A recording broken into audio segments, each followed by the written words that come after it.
Sabes, para mí ese es un tema crucial y ahorita yo lo pienso mucho. O sea, yo considero que justo lo que ha pasado mucho en Occidente es la desacralización de la vida cotidiana y se ha vuelto muy mundano y muy banal.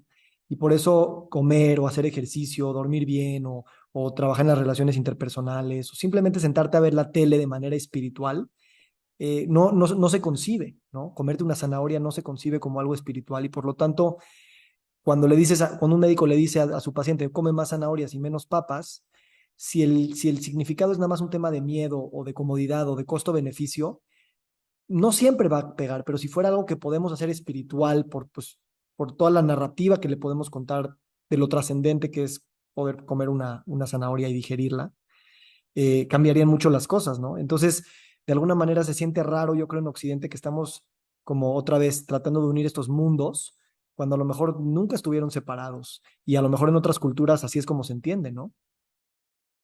Mira, yo creo que para mí la palabra, por ejemplo, cuando hablamos de desconexión, ¿no? Que se utiliza mucho este tema como de hablar de desconexión, que mucho tiempo yo usé también creo que esa palabra, ¿no? Y la realidad es que creo que es equivocada un poquito, porque no es un tema donde estamos desconectados, es decir, no hay manera de estar desconectados. El entretejido con la vida misma, con el planeta, con otros seres, con el aire que respiras, con los bichos que viven adentro de nosotros en la panza, es decir, no hay manera de realmente tener una desconexión. La conexión existe, el entretejido está, la interdependencia siempre está. El tema es aprender a recordar que eso está, es volver a tener una vivencia momento a momento de la conexión que existe, ¿no? Que siempre ha estado, pero que no la vemos o no la percibimos. Y se vuelve muy problemático en la vida misma, cuando vivimos en ese aislamiento, como seres que de alguna manera tenemos la impresión como que nos plantaron aquí como plantas ¿no? Pero no es nuestro territorio, en vez de entender que nacimos de esta tierra, venimos de ella y somos parte de ella. Entonces completamente cambia. Y creo que sí, creo que como dices, cuando la manera en que vivimos tan mundana y tan desacralizada hoy en día, pues lastima profundamente al ser individual y al ser colectivo. Sí, de alguna manera es hacerle un desrespeto a todo lo sagrado que hay, el preguntarnos maneras de volvernos a sentir conectados o eh, espiritualmente interdependientes con todo esto. ¿Cómo hacerlo para la gente que, como yo y muchos que sabemos esa interdependencia, sabemos a nivel intelectual muchas de estas cosas, pero a veces no las sentimos? Y creo que en procesos de sanación son fundamentales. ¿Cómo ha sido para ti no sé, cuando llegaste a Valle, correr en el bosque y ahora cómo corres en el bosque? A lo mejor la actividad es la misma, pero a lo mejor te sientes de otra manera, ¿no? Mm.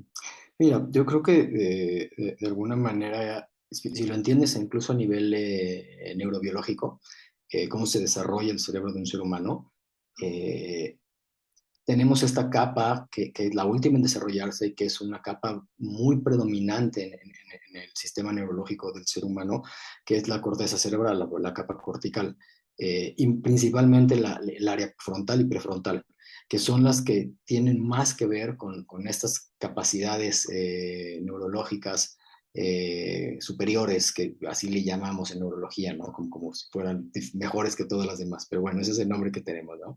Este, pero bueno, hablando de estas capacidades cognitivas superiores, son las que nos hacen únicos, parece ser, o nos diferencian un poquito, por lo menos a nivel neurológico, de muchas especies, y tienen que ver con el lenguaje, con el análisis, con la síntesis, y a nivel neurológico se vuelven muy dominantes. Entonces, realmente venimos un poquito wired de una manera donde es a fin de cuentas, esto va a predominar en el ser humano sobre muchas otras capas de conexión o de entendimiento con el mundo y con la realidad.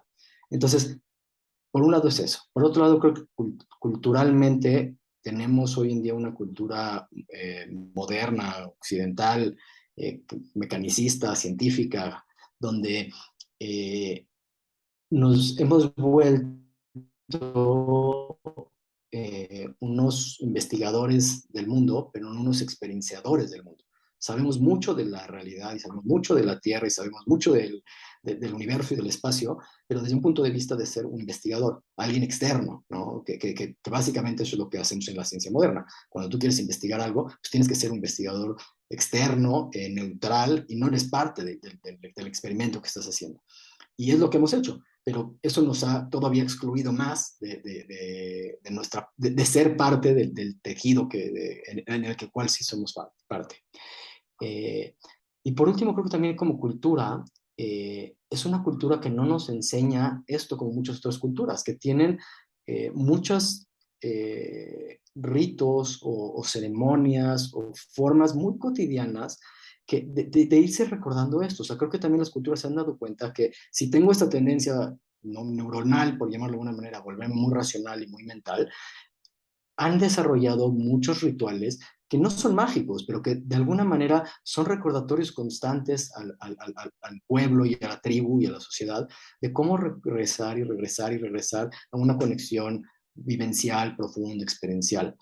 Eh, y el cambio más importante para mí cuando empiezo a experimentar esta transformación eh, es una sensación de dejar de tener una experiencia de paranoia en la vida, donde soy yo contra el mundo, es el mundo contra mí, sino donde el mundo y tú simplemente son un metaorganismo del cual eres parte y donde hay un flujo que es muy bello ser parte de él, de ese flujo, que ese flujo a veces es tormentoso y a veces es calmo, pero deja de haber esa sensación de estar totalmente alienado.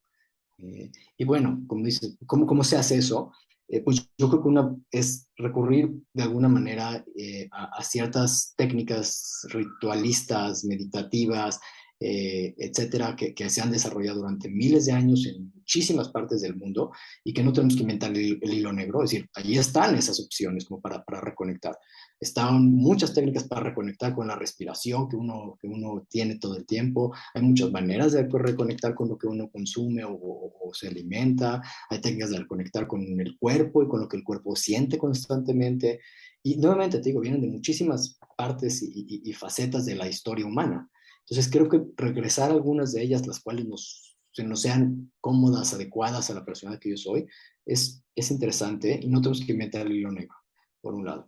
Y dos, hay cosas muy, muy simples que son la parte más de reconexión, que tienen que ver, por ejemplo, en mi caso, y las personas que sean kinéticas o somáticas les puede ir muy bien, que tiene que ver con una experiencia corporal y somática. Cuando me estoy bañando, sentir atentamente el agüita que me está cayendo, las gotas cómo se resbalan por el cuerpo. Cuando estoy caminando es poner atención en las plantas de los pies, cosas muy, muy sencillas. Cuando estoy comiendo, masticando, voltear de vez en cuando, si estoy platicando con alguien, de vez en cuando a las texturas, a los aromas, a los sabores, porque es ahí, ¿no? En esta parte sensorial, sensual, donde nos reconectamos.